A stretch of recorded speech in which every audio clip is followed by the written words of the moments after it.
السلام عليكم ورحمة الله وبركاته. ازيكم حبايبي؟ عاملين ايه؟ يا رب تكونوا بخير. النهارده بقى ان شاء الله هنعمل معاكم اللازانيا بطريقة يعني ما شاء الله سهلة وبسيطة، وطالعة بقى تحفة كده زي ما انتم شايفين.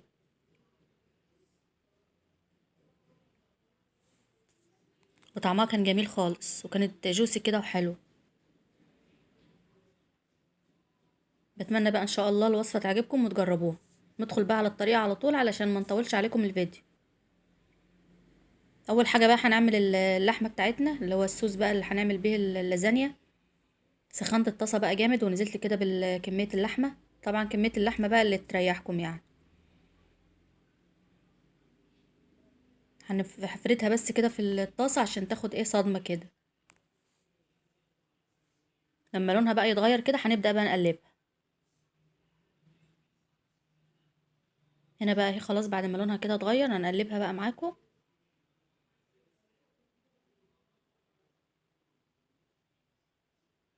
اللهم صل وسلم وبارك على سيدنا محمد.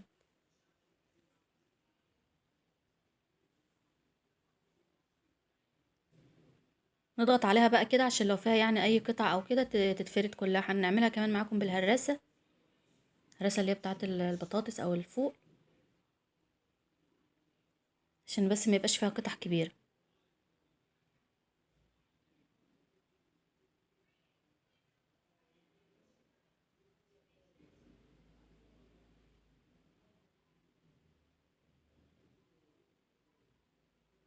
هنضيف بقى بقية المكونات. هنضيف بقى البصل. دي بصلاية كبيرة مبشورة.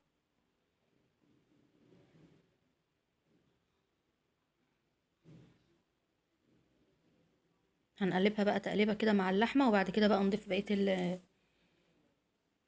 المكونات. دي برضو جزر مبشور ناعم، دي جزراية واحدة يعني وسط كده، مش كبيرة ولا صغيرة. بتدي طعم جميل للصوص يعني بتاع اللازانيا، وما بتبانش يعني في الأكل.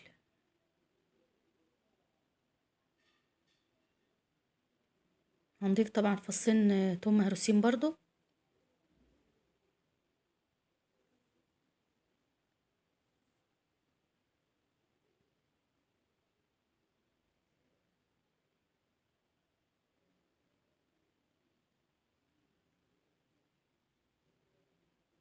هنا بقى اللحمة خلاص بدأت تستوي. هننزل بقى بعصير الطماطم. دولت 5 طماطميات كبار معصورين جامد في الخلاط ومصفياهم، مش مكترة عليهم ايه مية. ودي التوابل ملح وفلفل وشوية بهارات. بس هنقلبهم بقى ونغطيها ونسيبها بقى لحد ما تتسبك. بس مش عايزينها تنشف جامد، عايزة تبقى ايه فيها شوية صوص كده.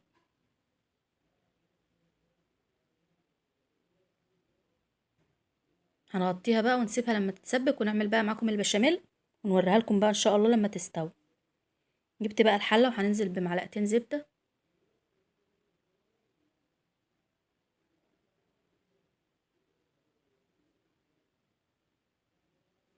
نحط عليهم معلقتين دقيق.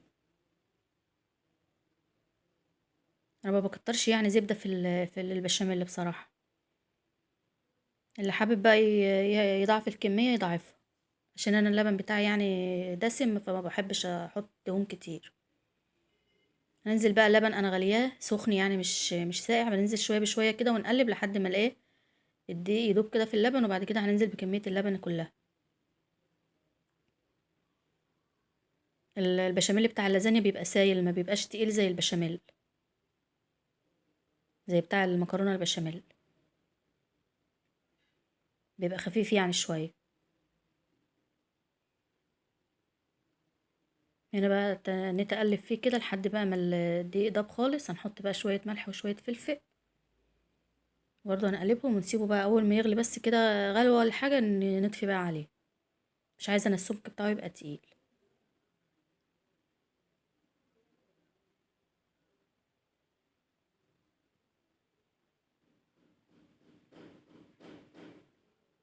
هنا بقى خلاص ما شاء الله بعد ما استوى. بقول لكم ان هو ده السمك الايه المطلوب يعني.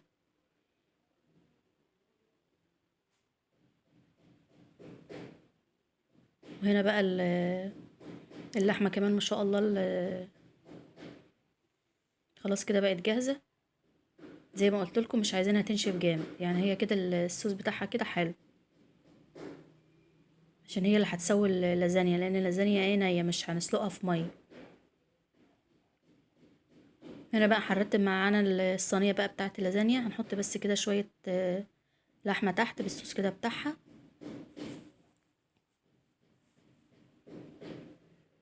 وهنحط برضو عليها ايه شويه بشاميل،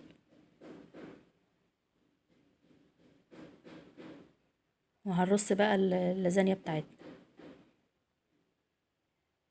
ترصوا بقى في الصينيه اللي تريحكم، يعني انا حبيت اعملها في القالب ده، اي صينيه بقى موجوده عندكم هتنفع يعني. ونكسر بقى كده ونحط في الاماكن الفاضيه لحد ما ايه من نجهز كل الصينيه بتاعتنا. نحط برضو طبقه لحمه وطبقه بشاميل، وهنحط شويه جبنه موتزاريلا برضو عليها، عشان ايه هي بتبقى حلوه مع اللازانيا. رشات خفيفه كده يعني مش هنكتر. نحط برضو كمان طبقه اللازانيا،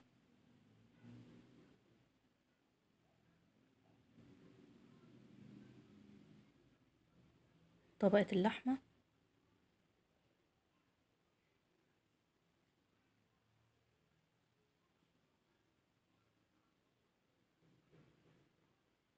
اللهم صل وسلم وبارك على سيدنا محمد، والبشاميل.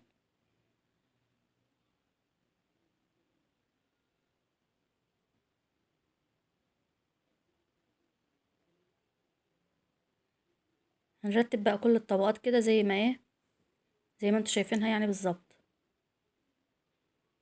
طبقة لازانيا وطبقة لحمة والبشاميل والجبنة، لحد ما نخلص الايه القالب بتاعنا.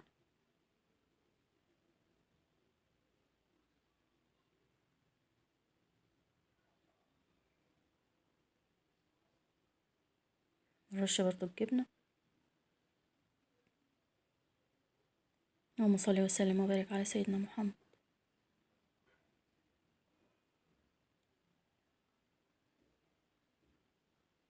دي بقى اخر طبقة. هنكتر بقى في البشاميل شوية زي ما انتوا شايفين كده، وهنرش بقى شوية جبنة موتزاريلا على الوش،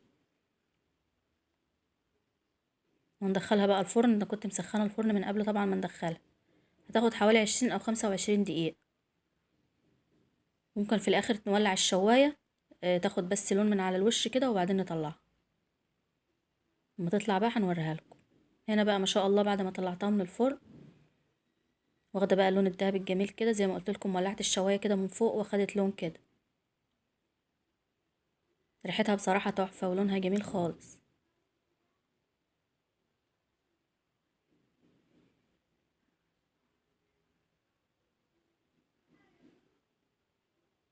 حبيت ازينها كده بشويه كزبره خضراء من على الوش، او بقدونس اللي تريح اللي انتوا بتحبوه، يعني بصراحه بحب الكزبره. هنقطعها بقى معاكم.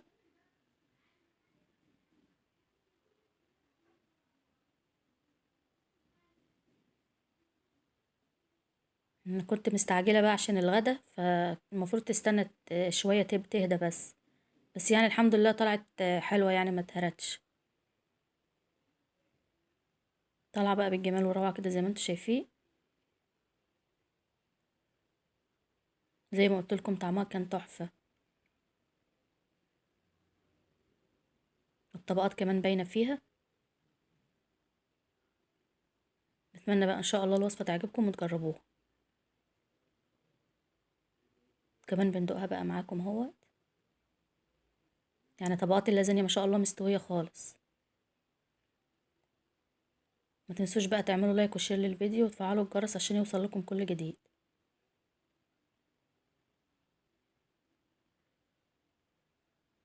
السلام عليكم ورحمه الله وبركاته. مع الف سلامه.